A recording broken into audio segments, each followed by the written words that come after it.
हम सब अपने जीवन में अपनी अपनी मनोकामनाओं को पूरा करने के लिए कभी ना कभी किसी समय ईश्वर के सामने प्रार्थना अवश्य करते हैं। ईश्वर के समक्ष अपनी भावनाओं को, अपनी इच्छाओं को रखते हैं। आज हम उसी प्रार्थना से संबंधित एक कविता पढ़ने जा रहे हैं। नमस्कार, मैं कनकलता झा।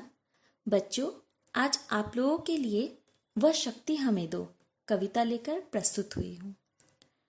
प्रार्थना मनुष्य को हमेशा ही श्रेष्ठ बनाती है।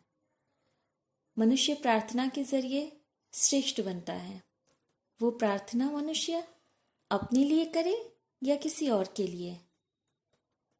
यह मनुष्य में दया, ममता, परोपकार, अहिंसा, सहयोग जैसे गुणों का निर्माण तथा विकास करती है। जब मनुष्य किसी से प्रार्थना करता है, चाहे वो ईश्वर हो या किसी मनुष्य के समक्ष, तो मानव जब ऐसा करता है तो उसके अंदर दया, ममता जैसी भावनाएं उत्पन्न होती हैं, जो कि मानवीय गुण है। परोपकार, अहिंसा जैसे गुण उसके समक्ष आते हैं। और न कि सिर्फ इन गुणों का निर्माण होता है मनुष्य के अंदर, धीरे धीरे प्रार्थना इन गुणों को विकसित भी करती है। प्रस्तुत कविता में कवि ने सभी की मंगल कामना करते हुए प्रार्थना की है।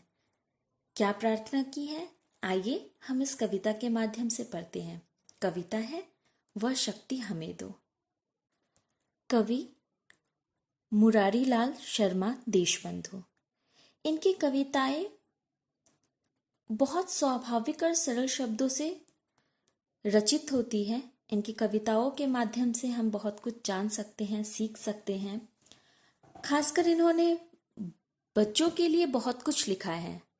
इन्होंने बच्चों से संबंधित बहुत कुछ लिखा है, और जिसके जरिए वो बच्चों की जो स्वाभाविक चेष्टाएं होती है, जो उनकी निश्चल चेष्टाएं होती हैं, उनको कहीं ना कहीं हमारे समक्ष प्रार्थना के जरिए हो, क्या चाहते हैं वो उसके जरिए हो, और कवि क्या चाहते हैं वो सब कुछ इस प्रार्थना के जरिए वो बताने की कोशिश कर रहे हैं। आइए पढ़ते हैं। वह शक्ति हमें दो दयानिधि, कर्तव्य मार्ग पर डट जाए, पर सेवा पर उपकार में हम जग जीवन सफल बना जाए। कवि कहते हैं कि हे ईश्वर, बच्चों के द्वारा प्रार्थना करवाते हैं कि हे ईश्वर, हे दया करने वाले दयानिधि, आप हमें ऐसी शक्ति दो कि हम कर्तव्य मार्ग पर डट जाए। हमारा जो कर्तव्य है, हम उससे कभी विचलित ना हो। हम अपने कर्तव्य को पूरा करने के लिए सदैव सदैव सजग रहें। पर सेवा पर उपकार में हम, पर यानी कोई और, दूसरा, दूसरों की सेवा, दूसरों के उपकार में हम जग जीवन सफल बना जाए। हम अपना जीवन सफल बना जाए दूसरों की सेवा में, दूसरों की भलाई करने में।